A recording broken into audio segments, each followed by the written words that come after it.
మత్తయి సువార్త 1వ అధ్యాయము 21వ వచనం. ఆమె యొక్క కుమారుని కనును తన ప్రజలను వారి పాపముల నుండి ఆయన రక్షించును గనుక ఆయనకు యేసు అని పేరు పెట్టుదు అనెను. ఇక్కడ వాక్యంలో మనం గమనించినట్లయితే యేసు ప్రభుల వారు ఈ లోకానికి శరీరధారిగా ఎందుకు వచ్చారు అని మనం గమనిస్తే, ఆయన ప్రజలమైన మనము పాపముల ద్వారా ఉన్నందుచేత మన పాపముల నుండి ఆయన మనల్ని విడిపించడానికి ఈ లోకములో మానవతారిగా జన్మించారు. రక్షకుడుగా ఆయన ఈ లోకానికి వచ్చాడు. ఈ సత్యాన్ని మనం అందరికీ కూడా తెలియచేయవలసిన వారమై ఉన్నాం. హల్లెలూయా. మరి ఎంతో కాలం నుంచి ప్రపంచమంతా కూడా, ఎందుకంటే యేసు ప్రభు వారు జన్మించారన్నటువంటి ఈ క్రిస్మస్ పండుగను మరి ప్రపంచమంతా చేస్తూ ఉన్నారు. ఎవరైనా ఒక వ్యక్తి జన్మిస్తే ఆ వ్యక్తి యొక్క జననాన్ని బట్టి, అతనికి ఉన్నటువంటి పేరు ప్రఖ్యాతులను బట్టి మాత్రమే ఆయా స్థలాల్లో జరుగుతుంది. ఒక ఎమ్మెల్యే గారి బర్త్డే అనుకోండి, ఈ పట్టణం వరకే చేస్తారు. సీఎం గారు అనుకోండి, రాష్ట్రం వరకే చేస్తారు. పిఎం గారు అనుకోండి, దేశం వరకే చేస్తారు. కానీ యేసు ప్రభు వారి యొక్క బర్త్డే ఎంతవరకు చేస్తున్నారు? ప్రపంచమంతా కూడా చేస్తున్నారు. అందరూ ఒకసారి స్తోత్రం చెల్లిద్దామా? ఈరోజు నిజంగా ప్రపంచమంతా కూడా గుర్తించు ఉన్నట్లుగా మనము గమనిస్తున్నాం. మంచిది. ఈ యొక్క కార్యాన్ని మన అయ్యగారు కూడా ఏర్పాటు చేసి చుట్టుపక్కల ఉన్న అన్యజనులు కూడా యేసు ప్రభు నామాన్ని స్మరించే ఒక చక్కని అవకాశం కల్పించారు. సరే, ఈ యొక్క దినవాక్యంలోనికి మనం వెళ్దాము. యోహాను సువార్త 5వ అధ్యాయము 19వ వచన భాగాన్ని చదవండి. యోహాను సువార్త 5వ అధ్యాయము 19వ వచనం. కాబట్టి యేసు తండ్రి ఏది చేయుట కుమారుడు చూచునో అదే కాని తనంతట తాను ఏదియు చేయనేరడు.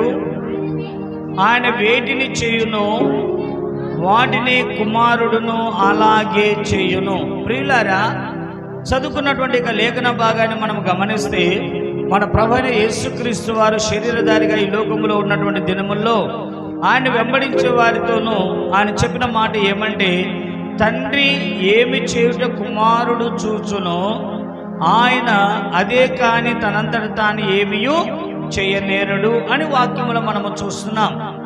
తండ్రి ఏమి చేస్తాడో కుమారుడు ఏం చేస్తాడంట? చూచి అదే చేయును. ఈరోజు మనం గమనించవలసిన సత్యం ఏమంటే, సంఘములో ఉన్నటువంటి తల్లి తండ్రి స్థాయిలో ఉన్నవారు, స్థానములో ఉన్నవారు గమనించవలసిన సత్యం ఏమంటే, మనము ఏమి చేస్తున్నామో మన పిల్లలు చూడాలి. మనము చేసేదే వారు చెయ్యాలి. వాక్యం కూడా అదే చెప్తుంది. తండ్రి ఏమి చేయునో కుమారుడు చూచినప్పుడు అదే కుమారుడు చేయును అని వాక్యములో మనము చూస్తూ ఉంటున్నాం. కాబట్టి మనం ఏమి చేస్తామో మన పిల్లలు కూడా చూచి దానిని చేయనై ఉన్నారు కనుక మనం ఏమి చేయాలి అని వాక్యం ద్వారా మనం గమనిస్తే, దేవుని యొక్క సత్యమును అనుసరించే వారిగా ఉంటే పిల్లలు కూడా అదే చూచి దానిని చేయుదురు గనుక దేవుని ప్రజలమైన మనమందరము కూడా దేవుని సత్యమును అనుసరించవలసిన వారమై ఉన్నాం. చూడండి, కొన్ని ఇళ్లలో మనం చూస్తే మరి చెడు వ్యసనాలకు గురైన వారు ఉంటారు. వారు బయట త్రాగలేక, లేకుంటే బయట ఏదో చెడు కార్యం చేయలేక, పరిస్థితిని బట్టి వారు ఇంటి దగ్గర చేసే వారిగా ఉంటారు. ఒక త్రాగుబోతే ఉన్నాడు అనుకోండి, ఇంటికి తెచ్చుకొని తాగుతూ ఉంటాడు. బయటికి వెళ్తే పోలీసు వాళ్ళు తరిమేస్తారని, బయట చూస్తే డ్రంక్ అండ్ డ్రైవ్లో పట్టుకుంటారని, ఇంట్లో వాళ్ళు కూర్చొని తాగడం ప్రారంభించారనుకోండి, నా ఇంట్లో అయితే ఎవడు నన్ను ఏమన్నాడని అలాగ చేస్తూ ఉంటే వారి యొక్క కుటుంబ సభ్యులు చూస్తూ ఉంటారు కనుక, ముఖ్యంగా వారి పిల్లలు చూస్తూ ఉంటారు కనుక, ఇదేదో మా తండ్రి గారు మంచి పని చేస్తున్నారని చెప్పుకొని ఆ కుమారుడు కూడా తండ్రి లేని టైంలో వాడు కూడా అలాగే చేయడం ప్రారంభిస్తాడు. చివరిగా మనం చూస్తే తండ్రి వలె కుమారుడు కూడా త్రాగుబోతుగా మారే అవకాశాలు ఉన్నాయి. కాబట్టి తండ్రి ఏమి చేయుట కుమారుడు చూచునో కుమారుడు కూడా అదే చేయును అని వాక్యం చెప్తా ఉంది. గనుక తండ్రులైన వారు చాలా జాగ్రత్తగా ఉండి మీ ఇళ్లలో మీరు ఏమి చేస్తే మీ పిల్లలు కూడా అదే చేస్తారు. గనుక పిల్లలు చేయదగిన పనులే మనము చేయాలి. ఆమేన్. దాని కొరకు ఏం చేయాలి? దేవుని పిల్లలు ఉదయాన్నే లేవగానే కుటుంబ ప్రార్థన చేయాలి. ఎందుకు? మన పిల్లలు మనల్ని చూచి వారు కూడా దాన్ని నేర్చుకొని వారు కూడా భవిష్యత్తులో దాన్ని చెయ్యవలసిన వారై ఉన్నారు. కనుక ఉదయకాలంలోనూ రాత్రికాల సమయంలో కూడా దానిని మనం చేస్తూ వస్తే పాట పాడడం, బైబిల్ చదవడం, ప్రార్థన చేయడం, బయటికి వెళ్ళినప్పుడు ప్రార్థన చేసుకొని వెళ్ళడం, బయట నుంచి ఇంటికి వచ్చిన తర్వాత ప్రార్థన చేసుకోవడం, ఇలాంటి మంచి పనులు దైవ సంబంధమైనవి మనం చేసినట్లయితే మనల్ని చూచే పిల్లలు వాటిని చేయువారై ఉంటారు. అలాంటప్పుడు దైవ దీవెనలు వారికి మెండుగా ఉండును. హల్లెలూయా. అవునన్న వారు స్తోత్రం చెప్పండి. కాబట్టి ఏవంటే అవి మనం చేయడానికి వీలు లేదు. ఇంతవరకు ఒకవేళ నువ్వు ఏమి చేస్తున్నావో ఎరగక ఇంట్లో చేస్తూ ఉంటే నీ పిల్లలు చూస్తూ ఉంటే, మొన్న ఒక ఆయన చెప్తున్నాడు వాళ్ళ మామకి బీడి తాగే అలవాటు ఉందంట. ఆయన బీడి తాగే అలవాటు కలిగి అల్లుడిని పిలిచి అన్నాడంట, ఒరే పొయ్యి కాడికి పోయి బీడి ముట్టించుకురారా అన్నాడంట. వీడు ఇది తాగితే ఎంత మంచిదో మా మామ తాగుతున్నాడని అది పొయ్యి దగ్గరికి వెళ్ళి వెలిగించుకొని అక్కడి నుంచి మామకాడికి వచ్చేసరికి వాడు కూడా 2 సార్లు పిలిచి పొగ వదలడం ప్రారంభించాడంట. ఎందుకు అలా చేశాడయ్యా అంటే పెద్దవాడు చేసేది చిన్నవాడు చూశాడు కనుక అది వాడు చేసేది మంచిదనుకొని వీడు కూడా చేయడం ప్రారంభించాడు. దయచేసి మీరు గమనించండి. మీరేమి చేస్తారో మీ పిల్లలు చూస్తూ ఉంటారు. మీ పిల్లలు మంచి చేయాలంటే మీరు మంచి చేసేవారిగా ఉండాలి. మీ పిల్లలు మంచి మాట్లాడాలంటే మీరు మంచి మాట్లాడేవారిగా ఉండాలి. విశేషంగా దేవుడు మంచివాడు, దేవుని మాటలు దేవుని పాటలు మంచివి గనుక అలాంటి సిద్ధాంతములో మీరు నడుచుకున్నట్లయితే మీ పిల్లలు కూడా దైవ మార్గములో నడుచువారిగా ఉంటారు. Praise the lord. హల్లెలూయా. అలాంటి వారిగా మీరు ఉండాలని, అలాంటివి చేసేవారిగా మీరు ఉండాలని, రాబోతున్నటువంటి నూతన సంవత్సరములో ఒక నూతన మనస్సు కలిగిన వారై, ప్రాచీన స్వభావాన్ని విడిచిపెట్టిన వారై దేవునిలో ముందంజ వేసేవారిగా ఉండాలని ప్రభు పేరిట మీకు తెలియజేస్తున్నాను. యోహాను సువార్త 8వ అధ్యాయము 39వ వచనాన్ని చదవండి.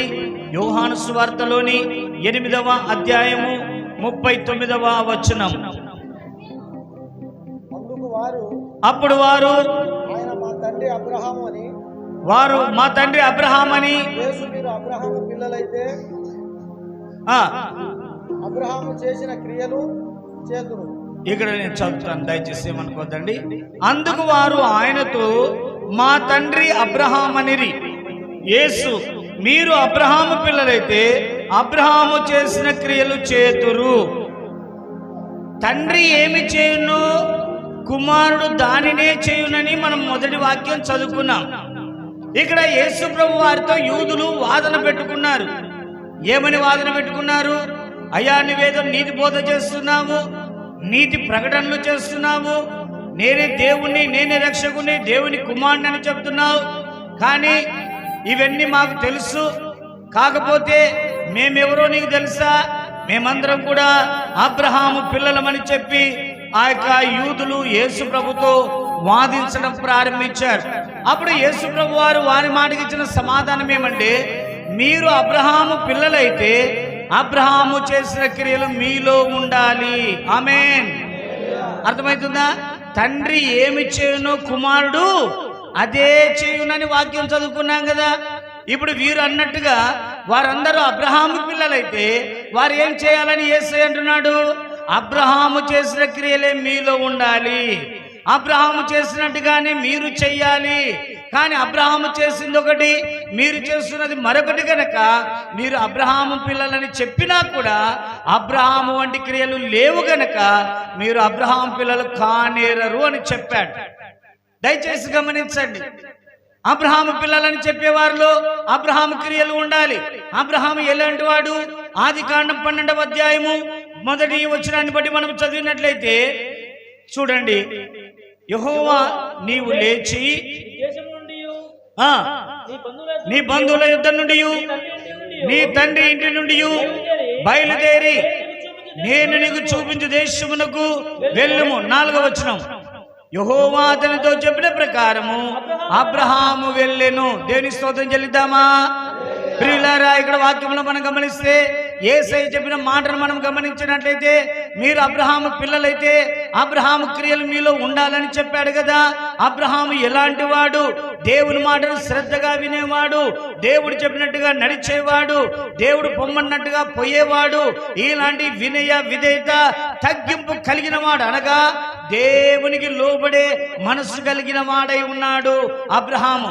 దేవుడు ఒక దినాన మాట్లాడి ఏమన్నాడంటే, ఓ అబ్రహామా, నీవేం చేయాలంటే నీవు లేచి నీ దేశం నుండి, నీ బంధువుల యుద్ధ నుండి, అలాగే నీ తండ్రి ఇంటిని విడిచి నేను చూపించే దేశానికి వెళ్ళాలి.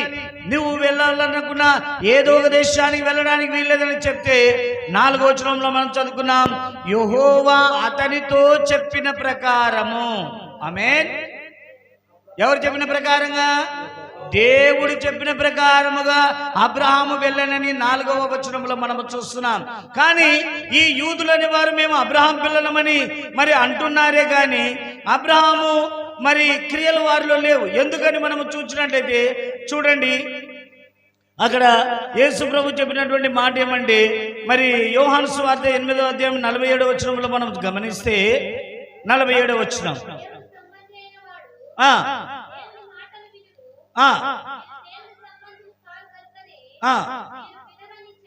మీరు వినరని చెప్పాను. చూడండి, మరి మీరు అబ్రహాం పిల్లలైతే అబ్రహాం క్రియలు మీలో ఉండాలి కదా. కానీ మీరు దేవుని సంబంధులు కారు గనుక మీరు నా మాట వినడము లేదు. మీరు దేవుని సంబంధులైతే నా మాట వినేవారు. కానీ అబ్రహాం అయితే దేవుని మాట వింటున్నాడు, మీరైతే దేవుని మాటను వినని వారిగా ఉన్నారు గనక మీరు అబ్రహాము పిల్లలుగా ఎంచబడ్డానికి వీలు లేదు అని చెప్తున్నాడు. ఈరోజు మనం కూడా గమనించినట్లయితే దేవుని పిల్లలమని చెప్పుకుంటున్నాం, చాలా సంతోషమే. కానీ దేవుడు చెప్పే ఆయన మాటల ప్రకారముగా విని ఎంతవరకు నడుచుకుంటున్నాం అనేది మనముగా పరీక్షించుకోవలసిన మరి అవసరత ఉన్నట్లుగా వాక్యం ద్వారా మనం గమనిస్తున్నాం. మరి అయ్యగారి ద్వారా చక్కని ఉపదేశాలు మీకు ఇవ్వబడుతున్నాయి. వారు ఎంతగానో ప్రయాసపడి ప్రార్థన చేసి మరి దేవుని ద్వారా పొందుకొని దేవుని ప్రజలుగా మీరు ఉండడానికి, దైవ జనాంగముగా మీరు వర్ధిల్లడానికి, మీకు కలిగే ప్రతి భారము తొలగిపోవడానికి కావలసిన ఉపదేశం, కావలసిన ప్రార్థనతో సిద్ధపడి మీ ఎదురు నిలబడి చక్కని త్రోవ మీకు చూపిస్తూ ఉంటే దేవుని సంబంధులైన వారైతే మీరేం చేస్తున్నారు? విని నడుచుకుంటూ ఉన్నారు. దేవుని స్తోత్రం కలుగును గాక. కానీ ఆనాడు యూదులైతే అలాగ నడవని వారుగా ఉన్నారు. నడవని వారుగానే కాదు, కానీ ఇంకా ఎలాంటి వారుగా ఉన్నారంటే అదే 8వ అధ్యాయము 37వ వచనం, 37వ వచనం, మీరు అబ్రహాము సంతానమని నాకు తెలియను, అయినను మీలో నా వాక్యమునకు చోటు లేదు గనుక నన్ను చంప వెదుగుచూ ఉన్నారు. పేరుకేమో అబ్రహాము సంతానం అంటున్నారు, దేవుని వాక్యానికి హృదయంలో చోటు ఇవ్వడం లేదు. రెండవదిగా సత్యము చెప్పే యేసయ్యను చంప వెతుకుతూ ఉన్నారు. అబ్రహాం అయితే దేవుని మాట విని లోబడుతున్నాడు, దేవుని మాటకు హృదయంలో చోటిచ్చాడు, దేవుడు చెప్పినట్టుగా వెళ్ళాలన్నటువంటి ఆలోచనతో వెళ్ళిపోతున్నాడు. అలాంటి వినయ విధేయతలు కలిగి లోబడే జీవితం కలిగే ఆ వ్యక్తి పిల్లలమని చెప్తున్నారు. కానీ ఇప్పుడు యేసయ్యను వారు ఏం చేస్తున్నారు? ఆయన మాటలు విని కూడా ఆయనను చంపడానికి ప్రయత్నం చేస్తున్నారే, కానీ ఎంత మాత్రం ఆయన మాటకు వారి హృదయంలో చోటు ఇవ్వడము లేదు. అయితే ఇలాగను చంపాలి అన్నటువంటి ఆలోచన బట్టి పేరుకు అబ్రహాం సంతానమే, కానీ వీరు అబ్రహాం సంతానం కాదు, కానీ వీరి తండ్రి వేరే ఉన్నాడు. ఆయన ఎవరని మనం చూస్తే అదే 8వ అధ్యాయం 44వ వచనాన్ని చదవండి. యోహాను సువార్త 8వ అధ్యాయం 44లో, మీరు మీ తండ్రి యగు అపవాది సంబంధులు, మీ తండ్రి దురాశలు నెరవేర్చగోరుచు ఉన్నారు.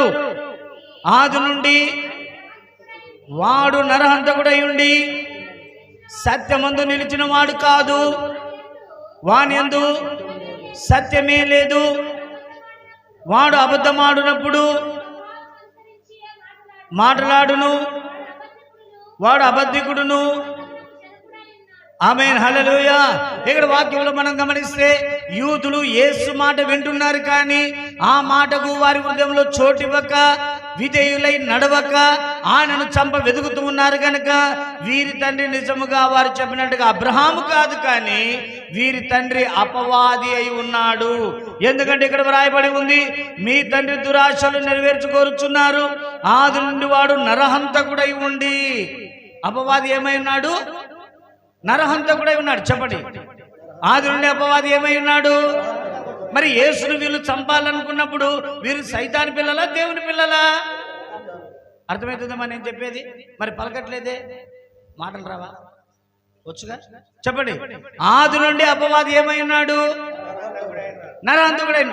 ఆ నరహంతపు కార్యములు, క్రియలు, మాటలు, ఆలోచనలు ఇప్పుడు యూదుల్లో కనబడుతున్నవి. కనపడే వాటిని బట్టి వీరు ఎవరి పిల్లలో మనము నిర్ధారించగలుగుతాం. యేసు చెప్పినట్టుగా వీరు అపవాది సంబంధులే కానీ దేవుని సంబంధులు. అలాగే మనము కూడా దేవుని మందిరానికి వచ్చి దేవుని వాక్యాన్ని విని ప్రార్థన చేయించుకొని దైవ కార్యములు అనుభవిస్తూ దేవుడు చేసే మేలులు పొందిన వారిగా ఉంటూ కూడా మరి ఏ విధముగా నడుచుకుంటున్నాం? నేతి బీరకాయలో నెయ్యి లేకపోవచ్చు, కానీ దేవుని పిల్లలమైన మనలో దేవుని వాక్యం నిలిచి ఉండాలి. దేని స్తోత్రం కలుగును గాక. అబ్రహాము పిల్లలైతే యేసయ్య ఏమన్నాడు? అబ్రహాము వంటి క్రియలు మీలో ఉండాలి కదా. ఒకసారి దేవుడు అబ్రహామును పరీక్షించడానికి ఒక టెస్ట్ పెట్టాడు. అదేంటంటే ఆదికాండం 22వ అధ్యాయము మొదటి 3 వచనాలు చదవండి. ఆదికాండం 22వ అధ్యాయం మొదటి 3 వచనాలు. ఆ సంగతులు జరిగిన తరువాత దేవుడు అబ్రహామును పరిశోధించెను. ఎట్లనగా ఆయన అబ్రహాము అని పిలువగా అతడు చిత్తము ప్రభు అనెను. అప్పుడు ఆయన, నీకు ఒక్కడై ఉన్న నీ కుమారుడు అనగా నీవు ప్రేమించు ఇస్సాకును తీసుకొని మోరియా దేశమునకు వెళ్ళి అక్కడ నేను నీతో చెప్పబో ఒక పర్వతం మీద దహన బలిగా అతన్ని అర్పించమని చెప్పాను. తెల్లవారినప్పుడు అబ్రహాము లేచి కట్టి వెంట పెట్టుకొని లేచి ఆ మాట అండర్లైన్ చేయండి. దేవుడు తనతో చెప్పిన మాట చొప్పున వెళ్ళెను. దేని స్తోత్రం కలుగును గాక. దేవుడు పరీక్షించాలనుకున్నాడు, పరిశోధించాలనుకున్నాడు. నా మాట ఎంతవరకు వింటాడా అని దేవుడు అనుకున్నాడు. అలాగా అనుకున్నటువంటి సమయంలో ఒక మాట అబ్రహాముతో అన్నాడు. అబ్రహామా అంటే, చిత్తం దేవా నేనున్నాను, ఏంటి చెప్పు అంటే, ఏమి లేదయ్యా, నీవు లేక లేక కలిగిన ఒక కుమారుడు ఉన్నాడు కదా, నీవు బహుగా ప్రేమించే ఇస్సాకు అనే అబ్బాయి ఉన్నాడు కదా, అతన్ని నీవు తీసుకొని వెళ్ళి మోరియా దేశానికి వెళ్ళాలి. అక్కడ ఉన్నటువంటి పర్వతములలో ఒక పర్వతం మీద ఎక్కడైతే నేను అర్పించమని చెప్తాను అదే పర్వతం మీద దహన బలిగా అబ్బాయిని అర్పించాలంటే భార్య కూడా చెప్పకుండా వెళ్ళిపోయాడు. అబ్బాయిని తీసుకొని పని వారిని తీసుకొని వెళ్ళాడు. దానికి కావాల్సిన సామాగ్రి అంతా తీసుకొని వెళ్ళాడు. అక్కడ వ్రాయబడిన మాట, దేవుడు అతనితో చెప్పిన ప్రకారముగా అతడు వెళ్ళెను. ఇక్కడ యేసు చెప్పినట్టుగా వారు వింటలేదు. యూదులకు ఆనాడు ఉన్నటువంటి వారు తండ్రిగా భావించిన అబ్రహాముకు ఎంత వ్యత్యాసం ఉందో వాక్యం ద్వారా మీరు గమనించండి. ప్రియమైన దేవుని బిడ్డలారా, ఓ దేవుని సంగమా, మనము కూడా ఈ అంత్య దినములో గమనించవలసిన సత్యం ఏమంటే, దేవుని వాక్యము మనలో నిలిచి ఉండాలి. మనమును వాక్యములో నిలిచిన వారమై ఉండి అబ్రహాము వలె ఆయనకు విధేయులమై లోబడుచున్న వారమై, అక్కడ దేవునికి దహన బలి అవసరమే కాదు, నిజంగా అడిగింది. అందుకే వ్రాయబడింది, అబ్రహామును పరిశోధించెను, టెస్ట్ చేశాడు, అంతవరకే. ఎందుకంటే దేవుడు బలులు కోరువాడు, దహన బలిని అసలు ఆయన కోరేవాడు కాదు. విరిగి నలిగిన మనసే దేవునికి ఇష్టమైన బలి అయి ఉన్నది కనుక టెస్ట్ చేయడానికి మాత్రమే అడిగితే, ఏ విధముగా అడిగినా కూడా దేవుని మాట నెరవేర్చడానికి అబ్రహాము సిద్ధముగా ఉండెను. ఆమేన్. ఈరోజు మనం ఎలాగున్నాం? దేవుడు దైవజనం ద్వారా మాట్లాడేటప్పుడు ఆ మాటలను చొప్పున నడవడానికి ఎంతవరకు సిద్ధ మనసు కలిగి ఉన్నాం మనం? నిజముగా మనం విధేయులమైతే దేవుని మాట ఏమై ఉన్నదో ఆ ప్రకారముగా మనం కొనసాగవలసిన వారమైంటున్నాం. వినేటప్పుడు శ్రద్ధగా వింటూ ఉండగా చక్కని తీర్మానాలు చేసి ఈ మందిరం యొక్క తలుపు దాటి వెళుతూ ఉండగానే మరలా ప్రాచీన స్వభావంలోనికి పోవడం ద్వారా మనకు కలిగే మేలు ఏమీ లేదనే విషయాన్ని మనం గమనించాలి. దేని స్తోత్రం. కాబట్టి ఈ సంబరంతో కూడిన కార్యక్రమాలు చేయొద్దని నేను చెప్పను, కానీ వీటికంటే సంతోషకరమైనది ఏమంటే ఆయన చెప్పినట్లుగా మనము చేయడమే. ఆమేన్. ఆయన చెప్పినట్టుగా మనము చేయడమే మన జీవితానికి ఎంతో అవసరమై ఉన్నట్లుగా వాక్యం ద్వారా మనము చూస్తున్నాం. పేతురు రాసిన మొదటి పత్రిక 2వ అధ్యాయము మొదటి 3 వచనాలు మనం గమనించినట్లయితే, పేతురు రాసినటువంటి మొదటి పత్రిక 2వ అధ్యాయము మొదటి 3 వచన భాగాలు చదవండి. ప్రభు దయాళుడని మీరు రుచి చూచి ఉన్న ఎడల సమస్తమైన దుష్టత్వమును, సమస్తమైన కపటమును, వేషధారణను, అసూయను, సమస్త దూషణ మాటలను మాని క్రొత్తగా జన్మించిన శిశువులను పోలిన వారై చదువు వాక్యమును పాల వలన ఎదుగు నిమిత్తము ఆ పాలనగా దేవుని వాక్యమును అపేక్షించుడి. ఆమేన్. దేవుని వాక్యం అనే పాలను మనం అపేక్షిస్తూ ఉన్నాం, అనగా వాటిని మనము పుచ్చుకుంటున్నాం. దేవుని వాక్యాన్ని మనం పొందుతూ ఉన్నాం. ఎందుకు పొందుతున్నామయ్యా అంటే సమస్తమైనటువంటి దుష్టత్వమును, అలాగే సమస్తమైన కపటమును, అలాగే వేషధారణ, అసూయ, దూషణ మాటలు మానివేయడానికై. ఆమేన్. మరి దేవుని వాక్యము వాటన్నిటిని చంపేస్తుంది, వాటన్నిటిని మన హృదయంలో లేకుండా చేస్తుంది. అయితే దేవుని వాక్యం విన్న తర్వాత కూడా వాటిని మనం వెల్లడి చేసినట్లయితే ఇంకా దేవుని వాక్యము మనలో లేదని దాని అర్థం. ఇంకా దేవుని వాక్య ప్రకారముగా మనం నడుచుకోవడం లేదని దానికి అర్థం. అందుకే యేసు ప్రభువు వారు యోహాను సువార్త 8వ అధ్యాయము 31వ వచనంలో ఏమని చెప్పాడంటే, కాబట్టి యేసు తను నమ్మిన యూదులతో, మీరు నా వాక్యమందు నిలిచిన వారైతే నిజముగా నాకు శిష్యులై ఉండి సత్యమును గ్రహించెదరు, అప్పుడు సత్యం మిమ్మును స్వతంత్రులుగా చేయునని చెప్పగా. ఆమేన్. మనం ఎక్కడ నిలవాలి? ఆయన వాక్యమందు నిలిచిన వారమై ఉండాలి. ఆ వాక్యం మన హృదయంలో సమృద్ధిగా నివసింపచేయాలి. అలాంటప్పుడే దేవుని మాట విని నడిచే అవకాశం కలుగుతుంది. లేకుంటే దేవుని వాక్యానికి మన హృదయంలో చోటు ఇవ్వకపోతే, దేవుని వాక్యం మన హృదయంలో సమృద్ధిగా ఉండకపోతే, ఆ దేవుని వాక్యంలో మనము నిలిచిన వారిగా లేకపోతే ఎప్పుడు చూసినా కపటము, దూషణ, ద్వేషము, అసూయ, పగ ఇవన్నీ కూడా బయటికి మనలో నుండి వస్తాయి. మనలో నుండి వచ్చు వాటి ద్వారానే మనకు అపవిత్రత కలుగును కనుక ప్రేమైనటువంటి దేవుని బిడ్డలారా, దేవుని సంగమా, అబ్రహాము వలె విధేయత కలిగిన వారిగా మనం ఉండాలి. దేవుని మాటను అనుసరించే వారిగా ఉండాలి. దేవుని మాట ఏదైతే ఆయన చెప్తాడో ఆ ప్రకారముగా చేయువారిగా ఉండాలి. అందుకే అలాగూ దేవుని మాట వినే ఆ అబ్రహామును యాకోబు పత్రికలో మనం చదివినప్పుడు ఆయన దేవుని స్నేహితుడిగా మార్చబడెను. ఆమేన్. దేవుడు తన స్నేహితుడిగా ఎంచాడంట. ఎవరిని? అబ్రహామును. మానవులు స్నేహితులుగా ఉంటారు, కానీ మానవునికి దేవుడు, దేవునికి మానవుడు స్నేహితుడు అవ్వడం అంటే సామాన్యమైన సంగతి ఏమీ కాదు. ఎంత లోబడే మనసు ఉందో మీరు ఆలోచన చేయండి. ఎట్టి విధేయత గల జీవితం ఉందో మీరు ఆలోచన చేయండి. నీ స్నేహితుడు నీకు నష్టం చేస్తాడు. అవసరమైతే సమయం వస్తే నీ స్నేహితుడు నీ ప్రాణము తీస్తాడు నమ్మించి. కానీ దేవుడు మానవుని స్నేహితునిగా చేసుకుంటే వానికి నిత్య జీవం ఇస్తాడు. దేవుని స్తోత్రం కలుగును గాక. హల్లెలూయా. అలాగూ మనము వాక్యమందు నిలిచిన వారమై ఆయన స్నేహితులుగా ఉండాలి, ఆయన పిల్లలుగా ఉండాలి, ఆయన ప్రజలుగా ఉండాలి, ఆయన సొత్తైన వారిగా మనం ఉండాలి. సంవత్సరాలు మారిన విధేయత లేని జీవితం ఉండడం మనకు మంచిది కాదు. తండ్రి ఏమి చేయను కుమారుడు అదే చేయను.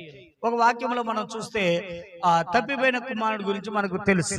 అక్కడ తప్పిపోయిన కుమారుడు ఎవరయ్యా అంటే, ఒక తండ్రికి 2 కుమారులు ఉండి, పెద్దవాడు ఉన్నాడు, చిన్నవాడు ఉన్నాడు. చిన్నవాడు తండ్రితో మరి ఆ వాదులాడి తనకు రావాల్సినంత తీసుకొని దూరదేశాన్ని వెళ్ళిపోయాడు. వాడు వెళ్ళి అక్కడంతా పోగొట్టుకున్నాడు.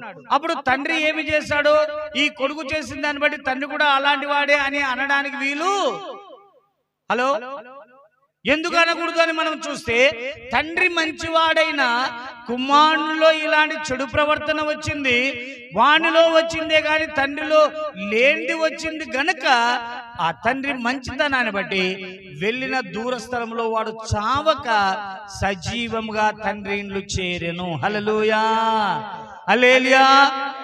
తండ్రి నిజముగా అలాగూ చేసి, ఆ తండ్రి చేసింది వీడు చేసి ఉంటే పోయిన స్థలములోనే వాడు మరణించవలసి ఉంది, తిరిగి తండ్రి వద్దకు రాకుండా ఉండవలసి ఉండేను. కానీ తిరిగి వాడు తండ్రి దగ్గరికి వచ్చాడంటే తండ్రి మంచివాడే. ఈ దినాల్లో కొన్ని కుటుంబాల్లో అలాంటి పరిస్థితి ఉంటది. తండ్రి మంచివాడే కానీ కుమారుడు చెడు ప్రవర్తనలో ఉంటాడు.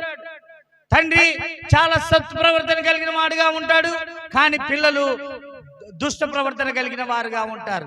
అయితే ఆ కుమారులు చేసే పనిని బట్టి తండ్రికి అవమానం కలుగుతూ ఉంటుంది.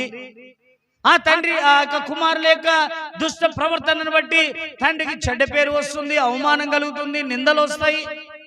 అయినా కూడా తండ్రి చేసేది కుమారుడు చూడలేదు గనక కుమారుని యొక్క ఇష్టానుసారమైన జీవితంలో వాడు ఉండటాన్ని బట్టి వాడు చెడిపోయాడు. కానీ తండ్రి మంచితనమును బట్టి మరలా వాడు తిరిగి వచ్చాడు.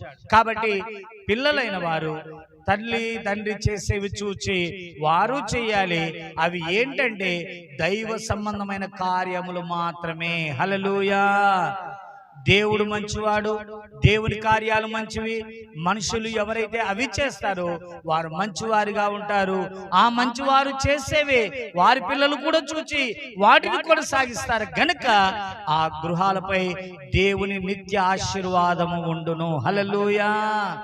గనక ప్రియమైన వారులారా, తల్లిదండ్రి స్థాయిలో ఉన్నటువంటి వారందరూ కూడా దయచేసి మీరందరూ దేవుని అనుసరించు వారిగా ఉండండి. మీరు లోక సంబంధమైన జీవితమును విడిచిపెట్టండి, లోకాచారాలు విడిచిపెట్టండి. దేవుని వాక్యముచే దిద్దబడుచు సరి చేయబడుచు ప్రభు రాకడకు సిద్ధపడుతూ ఉండండి. వాటిని చూచే మీ పిల్లలందరూ కూడా మీ వంటి దైవ సంబంధమైన సత్ప్రవర్తన కలిగిన వారిగా ఉంటారు. దేని స్తోత్రం. మరి మన ఇళ్లలో మనం చిన్నపిల్లలను చూస్తూ ఉంటాం. ఆ చిన్నపిల్లలు వారు అటు ఇటు దోగాడుతూ ఉన్నటువంటి వయసు నుంచి కూడా మనం చూస్తే తల్లిదండ్రి కుటుంబ ప్రార్థన చేసే వాళ్ళైతే తల్లిదండ్రి చప్పట్లు కొడుతుంటే వాళ్ళు కూడా చప్పట్లు కొడతారు. తల్లిదండ్రి పాటలు పాడుతుంటే వాడికి వచ్చిన రాగంలో వాడు ఏదో ఒకటి మూలుగుతూ ఉంటాడు. అదే నీవు టీవీ ఆన్ చేసి ఏదో ఒక సినిమా పెట్టినామనుకోండి, ఆడ డాన్స్ చేసేది ఈడు కూడా చేతులు తిప్పుతూనే ఉంటాడు చిన్నప్పటి నుంచి. మనం ఏమి చేస్తామో పిల్లలు అదే చూచి వారు అదే నేర్చుకొని చేస్తూ ఉంటారు. ఇప్పటి వరకు నువ్వేం చేసావో నీ పిల్లలు చూస్తున్నారన్న ఆలోచన కూడా లేకుండా అనాలోచనతో చేసి నీ పిల్లలను భ్రష్ట జీవితంలోనికి నడిపించావా? వాళ్ళు భ్రష్టులకు ఉన్నట్లుగా వారికి కనబడినట్లుగా ప్రవర్తించావా? అట్లయితే ఇప్పటికైనా కూడా దాన్ని మానివేసి సత్ప్రవర్తన కలిగిన వారిగా ఉండండి. మరి యేసు ప్రభుల వారు తన్ను పంపిన తండ్రి అయిన దేవుని యొక్క చిత్తం, ఆ తండ్రి యొక్క ఉద్దేశాన్ని సంపూర్ణముగా ఈ లోకానికి వచ్చి పాపులమైన మన యొక్క పాపముల నుండి మనం విడిపించబడుట కొరకై సిలువలో ఘోరమైన శ్రమను అనుభవించాడు. రక్తము కార్చునంతగా అనేక కొరడా దెబ్బలు, ముళ్ళ కిరీటం, సమస్త గాయములు పొందిన వాడై అంత కష్టము కలిగిన ఎందుకు వెనకాడలేదంటే ఆ తండ్రి యొక్క చిత్తాన్ని నెరవేర్చడానికి, తండ్రి పంపిన పనిని చేయడానికి ఆయన గొప్ప శ్రమను అనుభవించాడు. ఈరోజు దేవుని మార్గంలో నడవడానికి కొన్ని విషయాలు నీకు కష్టంగా ఉందా? నీకు శ్రమగా ఉందా? కొంతమంది గుడికి ఎందుకు రాలేదయ్యా అంటే ఈరోజు పనికి పోయినానని చెప్తారు. ఏం పోతుందని? కూలిపోతాదని. దేవుని మందిరానికి రావడానికి నీ పనిని నువ్వు లెక్క చేయకూడదు, నీ జీతాన్ని నువ్వు లెక్క చేయకూడదు, ఆ దిన కష్టార్జితాన్ని కూడా లెక్క చేయవద్దు. ఎందుకంటే దేవుని ఆశీర్వాదం ఉన్నట్లయితే నీకు కలిగింది కొంచెమైనా అది మహావృద్ధిలోనికి నడిపిస్తుంది. దేని స్తోత్రం కలుగును గాక. ఈ దిన కష్టార్జితం పోద్ది, ఈరోజు వ్యాపారం పోతుంది, ఈరోజు ఆదివారం అయినా నేను ఎంతో కొంత కష్టపడి సంపాదించాలంటే ఏదో ఒకటి వస్తుంది. అందుకే మళ్ళీ వస్తుంది కరోనా. మళ్ళా ప్రపంచమంతా బెంబేలెత్తుతా ఉన్నారు. ఇప్పటికే మాస్కులు పెట్టుకోమన్నారు. 60 సంవత్సరాల నుంచి ఉన్న వాళ్ళందరూ మాస్కులు పెట్టుకోండి, జాగ్రత్తగా ఉండండి, కరోనా వచ్చిందని అప్పుడే మరి వార్తలు వచ్చేస్తా ఉన్నాయి. దేవునికి దూరముగా ఉండి నువ్వు సాధించేది ఏమీ లేదు. ఒకవేళ నీ తండ్రి చెడు ప్రవర్తనలో ఉన్నాడా, పరమ తండ్రి అయిన దేవుని వాక్యాన్ని బట్టి నడుచుకో, నీకు దీవెన కలుగుతుంది. ఆమేన్, హల్లెలూయా. రెండవదిగా మీకు ఇవ్వబడిన ఆత్మీయ తండ్రి అన్నటువంటి సంఘ కాపరిని బట్టి వారి యొక్క నడవడిక, వారి సత్ప్రవర్తన చూచేని మీరు నడుచుకున్నట్లయితే అలాగైనా మీరు దీవెనలు పొందుతారు. మీ తండ్రి దేవునికి దూరస్తుడని, మీ తండ్రి చెడు వ్యసనంలో ఉన్నాడని మీరు అలాగ ప్రవర్తించడం ఏమాత్రము మంచిది కాదు. బైబిల్లో ఒక ఆయన మనకున్నాడు, కోరహు అనే ఉన్నాడు. ఆయన ఎలాంటి వాడంటే మోషేకును దేవునికి ఆ యొక్క ఇశ్రాయేలు జనాంగానికి వ్యతిరేకముగా పోరాడి చాలా ప్రజలను గలిబిలి చేసి ఆయన ఒక గుంపును కట్టిన వాడై తిరుగుబాటు చేసి అతడు నష్టపోయాడు. కానీ 84 కీర్తనలోకి వచ్చేసరికి ఆ కీర్తన రాసిన వారు ఎవరంటే కోరహు కుమారులు. ఆమేన్. అంటే కోరహు చేసింది కుమారులు చూశారు, కానీ అదే చేయవలసి ఉండని, కానీ అది దేవునికి విరోధం అని చెప్పి ఆ కోరహు కుమారులు కోరహు చేసినట్టుగా కాకుండా దేవుని ఆశ్రయించే పని చేశారు. కరములు తట్టి దేవుని కనపరుద్దాం. హల్లెలూయా. అంటే చప్పట్లు కొట్టమని, కరములు తట్టి అంటే కట్టెలు కొట్టమని కాదు. Right right right right. కోరహు చేసినట్టుగా ఆయన కుమారులు చేయలేదు. ఎందుకంటే కోరహు దేవుని విరోధి, నాయకుడైన మోషేకు విరోధి, దేవుని ప్రజలకు విరోధి. అలాంటి వ్యతిరేకత కలిగిన జీవితము కలిగి దేవుని కోపమునకు గురై నశించిన తన తండ్రిని చూచి వారు భయపడి మా తండ్రి చేసినట్టుగా కాదు మేము చేయవలసిందని చెప్పి దేవుని ఆశ్రయించారు. సైన్యములకు అధిపతి యెహోవా నీ నివాసములు ఎంత రమ్యములు. యెహోవా మందిర ఆవరణములను చూడవలనని నా ప్రాణం ఎంతో ఆశపడుచున్నది, అది సంవత్సరిస్తున్నది. జీవము గల దేవుని కొరకై తృష్ణకొని ఉన్నదని ఆ 84వ కీర్తనలో శ్రేష్టమైన మాటలు పలికారు. దేవునికి వ్యతిరేకత కాదు, దేవుని ఆశ్రయించడానికి వెళ్ళారు. దేని స్తోత్రం. అలాగే మనలో కూడా మన తండ్రులు ఎలాంటి వారు సత్ప్రవర్తన కలిగిన వారు కాకపోయినట్లయితే వారి వంటి కార్యములు కాదు మనం చేయవలసింది, దైవ కార్యములే మనము చేయాలి. దేని స్తోత్రం. వారిని విడిచిపెట్టమని కాదు, వారి కొరకు ప్రార్థన కూడా చేయండి. దేని స్తోత్రం. సరే, కొన్ని మాటలు చివరిగా నేను చెప్పి ముగించాలనుకున్నది ఏమంటే, మరి మీకు ఇవ్వబడినటువంటి సంఘ కాపరి మరి దైవజనులు ఏలియా గారిని బట్టి నేను ప్రభును స్తుతిస్తున్నాను. కారణం ఏమంటే వారి తండ్రి గారు గొప్ప దైవ సేవకులుగా ఈ పట్టణంలో సేవ చేశారు. అమ్మగారు ఉన్నారు, వారు ఎంతో కష్టపడి సేవ చేశారు. వారి తండ్రి గారు ఏమి చేశాడో కుమారుడుగా ఆయన చూచాడు కాబట్టి ఆ తండ్రి చేసిన ఆ యొక్క పద్ధతిని పాటిస్తూ ప్రజల కొరకై సేవ చేస్తూ అనేకులు దేవుని యొద్దకు ఆకర్షిస్తూ మీ కొరకు ఉపవాస ప్రార్థనలు చేస్తూ సువార్త ప్రకటిస్తూ మిమ్మల్ని దర్శిస్తూ ఆయా ప్రాంతంలో ఉన్న వారందరి కొరకు కూడా నాకు ఇందాక చెప్పారు. ఎప్పుడంటే మధ్యాహ్న కాల సమయంలో అయ్యా మా సంఘంలోని ఒక కుటుంబంలో ఒక అబ్బాయికి బాగలేక చాలా ఇబ్బందులు ఉన్నారు. దరిదాపుగా 8 మంది ఉన్నారు ఆ కుటుంబంలో.